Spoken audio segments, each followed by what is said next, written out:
અમિત શાહે હિમમ નીલમણી સિંહને ભાષાઈ એકતાનું પ્રતીક જણાવ્યું. મણિપુરમાં હિન્દી ફેલાવવા માટે કર્યું અનોખું યોગદાન.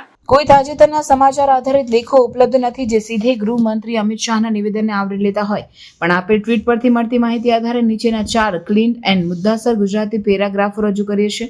કેન્દ્રીય ગૃહમંત્રી અમિત શાહે મણિપુરની મુલાકાત દરમિયાન એક મહત્વપૂર્ણ ખુલાસો કર્યો હતો. તેમણે જણાવ્યું કે જ્યારે તેમણે મણિપુરના રહેવાસીઓ સાથે સંવાદ કર્યો ત્યારે તેમને આશ્ચર્ય થયું કે ત્યાંના લોકો હિન્દી ભાષામાં ઘણી સારી રીતે વાત કરે છે.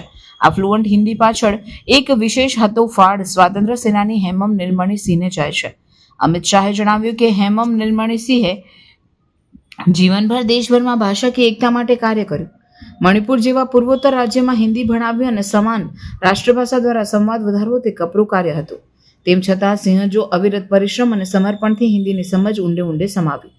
તેમના પ્રયાસોથી મણિપુરમાં હિન્દી ભાષા માત્ર જાણતી જ નથી રહી, પરંતુ સામાન્ય જનતામાં બહોળા પ્રમાણમાં વપરાતી ભાષા બની ગઈ.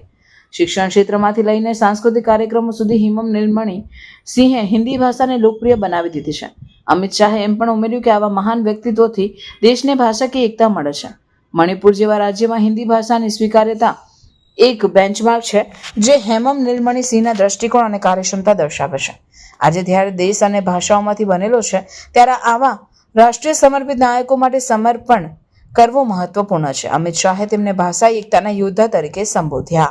आज यहाँ काफी सम्मानीय लोगों का सम्मान हुआ, परंतु मैं मणिपुर के स्वतंत्रता सेनानी श्री हेमम नीलमणि सिंह को जो सम्मानित किया है, इसके लिए भारत विकास परिषद को बहुत बहुत साधुवाद देना है. मैं पार्टी का अध्यक्ष था तब पूरे उत्तर पूर्व का 31 दिन तक मैंने दौरा किया था नॉर्थ ईस्ट का, और नॉर्थ ईस्ट को उस दृष्टि से देखने का प्रयास किया था जो आजादी के संग्राम के वक्त वहां के नेतृत्व ने देश को देखने के लिए किया था.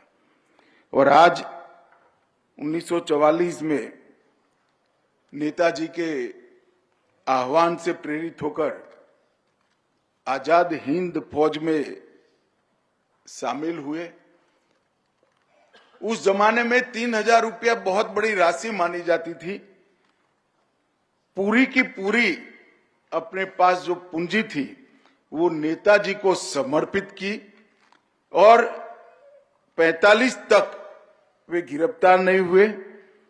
46 में जेल से रिहा होकर मोइरांग लौटे और बाद में सेवा, शिक्षा और सहकारिता तीनों को जीवन बनाकर जीवंत पर्यंत काम कर गए. मैं जब मणिपुर पहली बार गया, कुछ युवाओं से बात कर रहा था तो बहुत अच्छी तरीके से हिंदी में बात कर रहे थे. मुझे आश्चर्य हुआ. मैंने पूछा कि आप इतनी हिंदी कैसे बोल सकते हो? उन्होंने हेमम नीलमणि सिंह का नाम लिया.